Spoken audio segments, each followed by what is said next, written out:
चलाइए आज से हम आपके लिए लाए हैं 10 मिनट शो। तो 10 मिनट में जितना क्वेश्चन हो सके उतना कराएंगे आपके लिए। चलिए तो पहला सवाल स्टार्ट करते हैं। चलिए पहला सवाल तो देखिए पहला सवाल देखिए। तो कहा गौरव ने क्रमशः पहला पेन 444 और दूसरा पेन 356 में खरीदा। वह पहला पेन 75% लाभ पर बेचता है, लेकिन खरीदार कीमत के लिए मोल भाव करता है और उसे उस पर 14% छूट देनी पड़ी। और उसने दूसरा पेन 48% लाभ पर बेचा। इस पूरे सौदे में उसे कुल कितना लाभ हुआ? तो दशमलव के बाद पूछ रहा है, तो एग्जैक्ट इसका आंसर नहीं आएगा। तो उसको हम देखिए बेसिक से इसको बना रहे हैं, लेकिन हमको इकाई से इसको हल कर लेते हैं। चलिए आइए। तो पहला क्या है? एक पहला पेन दूसरा पेन पहला पेन कितना 444 रुपये दाम है पर, और दूसरा कितना दाम 356 रुपया दाम है, 356 रुपया। इसको पहला 75% लाभ पर बेचा, इसको 75% लाभ पर बेचा, इसको 75% लाभ पर बेचा। देखिए इसको 75% लाभ पर बेचा, 444 रुपया है। इसको 75% लाभ पर बेचा, ठीक है। तो 175 मतलब 175 हो जाएगा। और गुना इसको इस पर कितना छूट दिया, कितना सिर्फ 14% छूट दिया, मतलब 86 रुपये उसको बेचा है, ठीक है। परसेंट मतलब 195 दीजिए। इसके बाद इसको करिए, इस पर कितना दिया है, इसको कितना बेचा है, इसको बेचा है 48% लाभ पर। चलिए तो इसको हम इकाई अंक से सोल्व कर देते हैं आपको। चलिए इसको हल करते हैं। तो 25 पे कटा लेते हैं, जितना कटेगा। तो 25 दीजिए, 25 सत्ती, और ये अभी 25 सत्ती, और ये 25 चौक 100। चल कहाँ से घटाइए? तो 1 1 1, तो गुना करिए, इकाई अंक लीजिए आप। तो ये कितना होगा 7 7 अठी 56, ठीक है। फिर देखिए 7 और 6, ये सॉरी 6 है तो 7 42 मतलब 2, इकाई अंक 2 रहा बटे 100, इकाई अंक बटे 100। और मान लीजिए इकाई अंक इसको दशमलव बदलेंगे तो 0 कितना आ जाएगा, 0.2। इसको इतना कर लिए, ठीक है। उसके बाद इसको हल करते हैं। अब इसको हल करते हैं, इसको हल करते हैं, इसको हल करते हैं।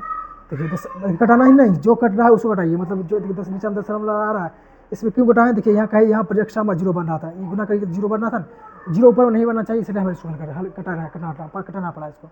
तो इसको देखिए 848 कितना 48 8 बटे 100। इसको जब भाग देंगे तो 0 क्या है, 0.08 आ जाएगा।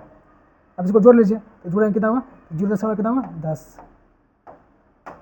इतना का जोड़ने के बाद इतना का। अभी डायरेक्ट इसका आंसर मिल गया, ऑप्शन नंबर ये डायरेक्ट मिल गया। देखिए मिल गया ना, इसका मिल गया। नहीं इसको चलिए और हल करते हैं। तो आप देखिए क्या है, पूरा कुल लाभ तो मेरे हम बेचे इतना बेच दिए, ठीक है, इतना हो गया। लाभ पूछा मतलब ये ज़्यादा होना चाहिए इससे। जो तो ये सब क्रय मूल्य क्या है, सीपी कितना हो जाएगा टोटल?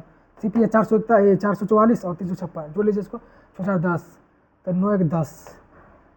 उसके बाद ये हमको इकाई सिर्फ मतलब इकाई ले लीजिए, इकाई 0 इसका आता है, तो 0 मतलब 0.10 में से इकाई बड़ा होगा। लाभ बोला थी मतलब ये बड़ा होना चाहिए, क्या ना, ये बड़ा होना चाहिए, ये बड़ा होना चाहिए। इसमें 0 घटाएंगे, 0 घटाएंगे, 0 है घटाएंगे तो 0 घटाएंगे, अंतिम है 0 देखिए आ रहा है अंतिम में कितना रहा है 10 आएगा, 0.10। ऑप्शन नंबर ये भी मिल रहा था, यही इसका आंसर होगा, ऑप्शन नंबर ए। देखिए ऐसा करते समझ गए। चलिए अगला सवाल देखिए, अगला सवाल देखिए इसको।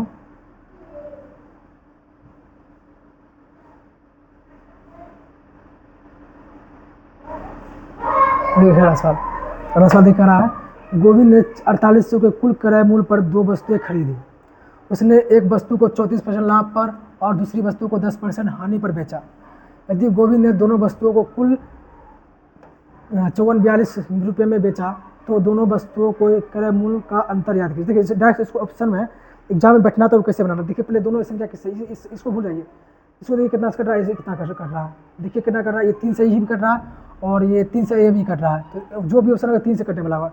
3 से देखिए कौन एक 3 से कट रहा है, बिल्कुल कट रहा है 3 से, और ये नहीं कट रहा है 3 से, और ये भी नहीं 3 से कट रहा है, ये भी नहीं कट रहा है। तो option direct option number A इसका आंसर हो जाएगा।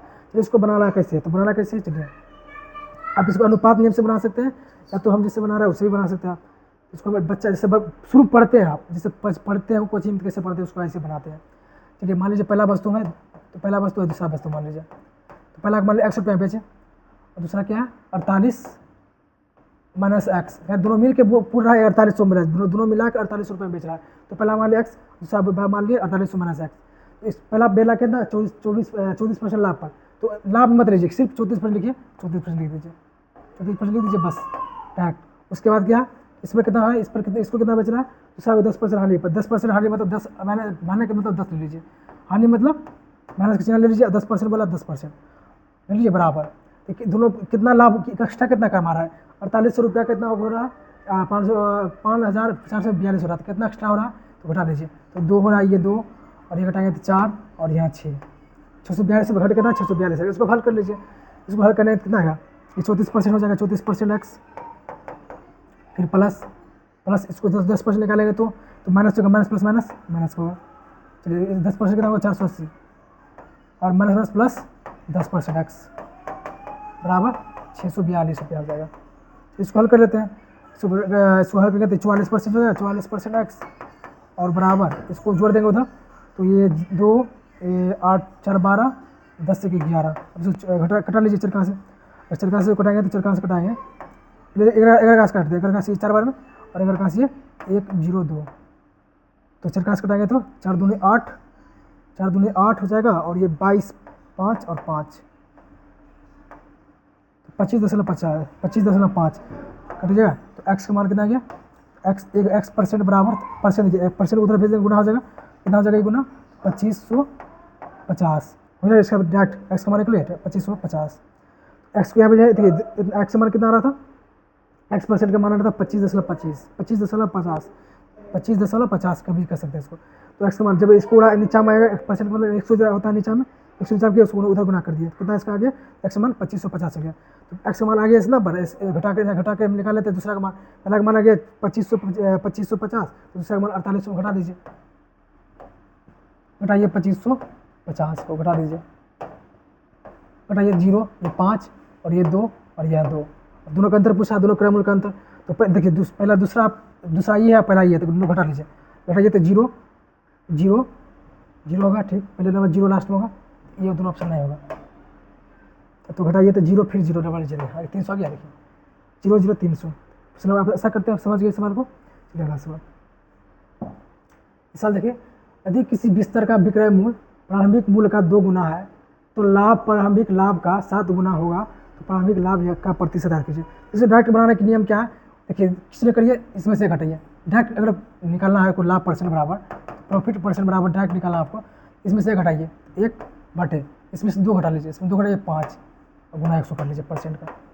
अब इसे करा लीजिए, 20% इसका आंसर आ जाएगा, 20% का आंसर ऑप्शन नंबर सी। अब इसको बनाना कैसे ही देखिए, तो बनाना कैसे, सिंपल इसको बनाने के नियम क्या है, देखिए क्या करना, पहला विक्रय मूल्य के प्रारंभिक विक्रय मूल्य मतलब एसपी, विक्रय मूल्य एसपी कितना देखिए, जब भी गुना बोले तो इसमें से 1 कम करिए, तो इसमें से 1 कम करिए, तो 1 कम करिए कितना हुआ 1, धूम से गुना कर है ना, विक्रय मूल्य है, विक्रय मूल्य का है ना गुना, विक्रय मूल्य का गुना 2 गुना करा, इसमें 1 कम करिए, बराबर करिए बराबर।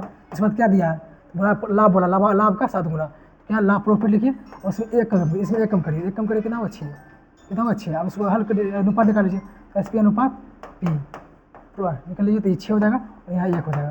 तो प्रॉफिट परसेंट पूछ रहा है हमको, क्या करना है, तो क्या सी पी बराबर क्या होता है, सी पी बराबर क्या होता है एस पी माइनस लाभ, एस पी माइनस लाभ यही होता है। तो परसेंटेज प्रॉफिट बराबर क्या होता है, परसेंटेज प्रॉफिट बराबर क्या होता है, तो होता है प्रॉफिट बटे सी पी गुना 100। अब इसका मान रख दीजिए, तो प्रॉफिट कितना है 1 बटे सी पी के निकालेंगे तो मान कितना है 5, तो 6 में से गया तो 5, यहाँ 5 है, इसका मान 5 आएगा, सी पी का मान कितना 5 आएगा, अब गुना 100 करिए, 100 गुना हल कर लीजिए, 20% इसका मान होगा, ऑप्शन नंबर बी सी इसका आंसर हो जाएगा। ऐसा करते हैं, सवाल समझ गए। चलिए अगला सवाल देखिए, यदि किसी बिस्तर का विक्रय मूल्य, फिर वही सवाल है, उसी प्रकार का सवाल है, सेम सवाल है, लेकिन सेम नहीं है, अलग है।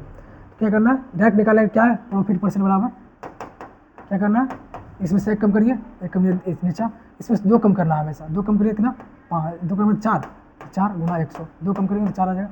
इसको घटा लीजिए 25%, 25% ऑप्शन में यही हो जाएगा। इसको बनाना कैसे, चलिए इसको बनाना है तो क्या करना है, पहले क्या दिया विक्रय मूल्य दिया था एस पी में 1 कम करिए, इसमें से 1 कम करिए 1 होगा बराबर, क्या करना है इसमें प्रॉफिट में 1 कम करिए कितना होगा, दोनों में 1 कम करना है आपको, तो 5% होगा, 5 होगा, अनुपात निकाल लीजिए, एस पी अनुपात ये निकल जाएगा, तो ये 5 होगा, ये होगा 1, तो सी पी निकल जाएगा, दोनों का अंतर कितना का अंतर 4 का 4, मतलब इसका मान हो जाएगा सी पी का। तो निकाल लीजिए, फिर प्रॉफिट निकाला, प्रॉफिट परसेंट बराबर क्या होता है, तो प्रॉफिट बटे सी पी गुना 100, 1 बटे 4 गुना 100 कर लीजिए, 25% इसका आंसर आ जाएगा, ऑप्शन नंबर ए। ऐसा करते हैं, समझ गए। चलिए अगला सवाल। अगला सवाल देखिए, अगला सवाल दिया हुआ है, यदि निर्माता को 10% थोक विक्रेता को 15% तथा खुदरा विक्रेता को 25% लाभ होता है, तो उस मैच की उत्पादन लागत याद कीजिए जिसका ग्राहक के लिए खुदरा मूल्य इतना है। ठीक है, थोक विक्रेता का, ठीक है भाई, इस तरह, ठीक है। यहाँ पर लिखा हुआ कुछ कंडीशन दिया है, ऊपर लीजिए। तो इसको बनाते हैं, तो इसको बनाने क्या नियम है, सबसे पहले जितना दिया उसको राशि कितना दिया, इतना दिया, उसका इतना दिया, इतना लिख दीजिए, इतना लीजिए। उसके बाद जितना है उल्टा गुना कर लीजिए, उल्टा गुना कर लिख दीजिए। क्या 10% क्या लाभ, सबके लाभ पे बेचा, देखिए बोला लाभ पे, बस सबको लाभ पे बेच रहा है, तो उल्टा गुना करिए। तो 10% लाभ, तो 100 बटे कितना जो 110, लाभ को 110 गुना 100, इसको लाभ 25%, 15% पहले बोला 15% गुना दूसरा क्या 100 बटे 25%। इसको हल कर लीजिए। इसका नियम यही है, डायरेक्ट हल निकालने के लिए आंसर। जितना भी दिया, जो प्रॉफिट बोले तो प्रॉफिट में उल्टा गुना करना है, अगर हानि बोले तो उल्टा ही हमेशा गुना करना आपको। तो इसको करा लीजिए। अगर मान लीजिए 0000 खत्म और 25, अगर 50 कटाए तो 50 ये 2 बार में, और 50 ये 23 बार में, अगर 50 25 चौक 100 और 25 25 ये 5 बार में ना, अब ये 20 बार में। ठीक है, 20 बार में। अब हल कर लीजिए। अगर कटाएंगे इसको तो ये 2 बार में 11, ये 9 बार में, तो 2900 बार में, 29 बार पे गुना कर लीजिए। अभी हल कर लीजिए। तो हल करेंगे तो देखिए, ठीक है, एग्जैक्ट इसका मान नहीं है, ठीक है, इसका दशमलव एग्जैक्ट मान नहीं है, ठीक है, मतलब ये दशमलव भूल गया है और इसका लगभग मान लिखा हुआ था, हम ये इसका लगभग मान निकालते हैं। तो इसको गुना करिए तो कितना आ जाएगा, तो 8 दूना 16, तो 2900 गुना कितना होगा 16, 160 बटे 2300। तो इसको लगभग इसको कटाएंगे और इसको हम भाग दे तो कितना, नहीं तो डायरेक्ट गुना करके आप निकाल सकते हैं। अगर मान लीजिए आप कटाएंगे तो इसको जब कटाएंगे तो कितना लगभग में कटाना आपको, तो इसको कटाएंगे तो लगभग कितना बार में ये जा रहा है, अगर मान लीजिए कटाएंगे तो ये 1 बार में कटेगा, 1 बार में जाएगा तो बचेगा शेष 6, तो ये 2 गुना मान 63 हो जाएगा, कितना जो 42 3, 2 बार लगाइए तो गुना करने के बाद ये सब ये लगभग 2000 के आसपास आएगा। तो ये 2000 गुना कर 2000, मतलब 2000 के आसपास आएगा, 20,000 के आसपास, क्या जाएगा 20,000 के आसपास, दशमलव कुछ आ जाएगा। तो ऑप्शन इसका दिया दिया, ऑप्शन नंबर डी इसका आंसर हो जाएगा, ऑप्शन नंबर डी इसका आंसर हो जाएगा। इसको हल कर लीजिएगा तो लगभग 20,000 के दशमलव कुछ आएगा। चलिए अगला सवाल। अगला सवाल देखिए, तो निम्नलिखित में से कौन सी संख्या 43 और 32 दोनों से विभाज्य है। तो 43 और 32 से, देखिए इसको ना पकड़ के इसको पकड़ते हैं। 32 से विभाज्य है मतलब वो संख्या 8 से विभाज्य हुई और 4 से विभाज्य हुई थी। तो 4 के विभाज्य का नियम क्या है, अंतिम के 2 अंक, अंतिम के 2 अंक ये कट रहा है, अंतिम के 2 अंक कट रहा है, ये नहीं कटेगा, ये भी नहीं कटेगा, तो मतलब आंसर दोनों से कोएगा। देखिए अब इसमें क्या 4 पकड़ लिए, अब 8 पकड़िए, इसमें 8 भी आता है। 8 का विभाज्य नियम क्या है, अंतिम के 3 अंक, तो अंतिम के 3 अंक पकड़िए, ये अंतिम के 3 अंक पकड़िए, बस अंतिम के 3 अंक पकड़िए, अंतिम के 3 अंक पकड़िए, आंसर निकल जाएगा इसका। तो पकड़िए, तो भाग दीजिए, 8 कट जाएगा, ये नहीं कटेगा, तो ऑप्शन नंबर यही इसका आंसर बचेगा। क्या बचेगा, यही बचेगा, भाग करके देख लीजिए आप, यही बचेगा। तो 16 6, ठीक है, तो वही कटेगा, ऑप्शन नंबर डी इसका आंसर हो जाएगा। ऐसा करते समझ गए। चलिए अगला सवाल। तो 3 संख्यात्मक अनुपात में है, तो इनका एलसीएम इतना है और इसका एचसीएफ पूछ रहा है। देखिए एलसीएफ तो 8:2:1 में दिया है, अनुपात हटेगा तो एक्स एचसीएफ में हो जाएगा, x, 2x, 1x। तो एचसीएफ पूछ रहा था, एचसीएफ के निकालेंगे तो एचसीएफ इसका कितना आएगा, इसका एचसीएफ कितना आएगा, समय एक्स है तो एक्स, और भाई कोई नहीं कट रहा है तो एक्स को इसका एचसीएफ आएगा।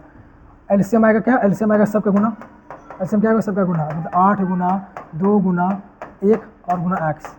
ठीक है, अब देखिए इकाई से इसको हल कर देते हैं। इसको हल करिए तो 8 दूना 16, 16 मतलब 6x लास्ट में आएगा 6x बराबर, इसका एक भी इकाई लीजिए, इसका आएगा क्या है 2, इकाई 2, कितना गुना करने पर 2 आएगा, 6 में कितना गुना करने पर अंतिम में 2 आएगा। हम कह सकते हैं इसमें 2 गुना करेंगे 12 हो जाएगा, या इसमें हम 7 से गुना करेंगे तो 2 आएगा। चलिए देखते हैं कि अंतिम में 7 2 हो जाता है 7 होगा। चलिए तो अंतिम में 2 7 नहीं तो ये भी नहीं होगा, ये नहीं होगा, ये दोनों में से आंसर होगा। अब ये दोनों फंस गए, ये दोनों में कोई आंसर होगा। चलिए अब देखते हैं कौन आंसर लगाते हैं, तो लगाते हैं व्यवस्था नियम लगा देते हैं इसमें, तो लगाते हैं। चलिए अगर हम इसको कटाएं तो 7 मतलब हाँ ये आंसर हो जाएगा, ऑप्शन नंबर इसका BC हो जाएगा। इसको हल कर लीजिए, आंसर आ जाएगा, सी नंबर इसका आंसर हो जाएगा। चलिए इसको हल ही कर देते हैं। हल करना तो 16 बराबर कितना था, सब 75 52 कटा लीजिए इसको। तो कटाने के बाद क्या जाएगा, इसका आंसर हो जाएगा ऑप्शन नंबर सी, इसका आंसर हो जाएगा। कटा लीजिए इसको, ऐसा करके समझिए। चलिए इसमें देखिए वो अब अगला सवाल देखिए, तो वह छोटी संख्या याद कीजिए जिसमें 8 घटाने पर वह 15 12 8 18 और 29 से विभाज्य हुए। इसमें आप 5 ही पकड़ सकते हैं, 3 पकड़ सकते हैं, 9 पकड़ सकते हैं, कुछ भी पकड़ सकते हैं। तो उनको अच्छा लगा कि हम इसमें 5 पकड़े, क्या पढ़े 5 5 पकड़, कैसे 5 आता है 5 पकड़ लिया। अब 5 से भाग देने पर देखिए 8 घटना चाहिए, इसमें 8 घटाने पर विभाज्य होना चाहिए। तो मतलब संख्या को 5 से 8 को 5 से भाग देने शेषफल कितना होगा, शेषफल 3। संख्या मतलब शेषफल जो भाग देंगे उसमें शेष क्या आना चाहिए, 3 आना चाहिए, शेषफल 3 आना चाहिए। चलिए देखते हैं, तो भाग देते हैं, ये पूरा कट जाएगा। इसमें अगर भाग दे, अंतिम को 2 अंक पढ़िए, सिर्फ अंतिम को 2 अंक पढ़िए। इसमें अगर 5 से भाग दें तो शेषफल 3 आएगा, बिल्कुल 3 आएगा। इसमें अगर भाग दें तो इसमें भी आ रहा है 3, ठीक है, इसमें भी 3 आ रहा है, बाकी ये दोनों नहीं कटेगा, ये दोनों नहीं होगा। तो चलिए आप इसको लगाते हैं। अब 2 ऑप्शन पकड़िए, तो क्या करते हैं, तो इसमें 3 भी आता है, 3 भी आता है, 3 का लगा लीजिए, 3 का नियम लगा लीजिए, 3 का नियम लगा लीजिए। 3 से करना, ये शेषफल कितना आना चाहिए, तो शेषफल क्या 2 आना चाहिए ना, 3 से भाग दें शेषफल 2 आना चाहिए। देखिए 2 किस में बचता है, ये दोनों बचा। चलिए देखते हैं इसको, 3 में खत्म, ये 7 मतलब एक शेषफल नहीं होगा, ये नहीं होगा, मतलब ये नहीं होगा। ऑप्शन नंबर डी इसका होगा आंसर, ऑप्शन नंबर डी देखिए कर लीजिए। तो ये देखिए 10 5 17 मतलब कितना, 5 शेषफल आएगा 2 आएगा, 2। ऐसा करते समझ में चलेगा सर।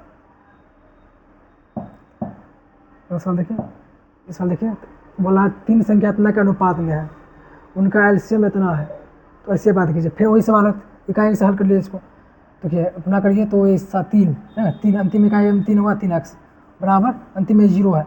जब इसको कटाएंगे तो अंतिम मतलब 0 होना चाहिए, अंतिम में 0 होना चाहिए। जब कटा के एलसीएम आएगा मतलब x का मान अंतिम में 0 आएगा, अंतिम में 0 एक ही दिख रहा है, option number C, option number C इसका आंसर हो जाएगा।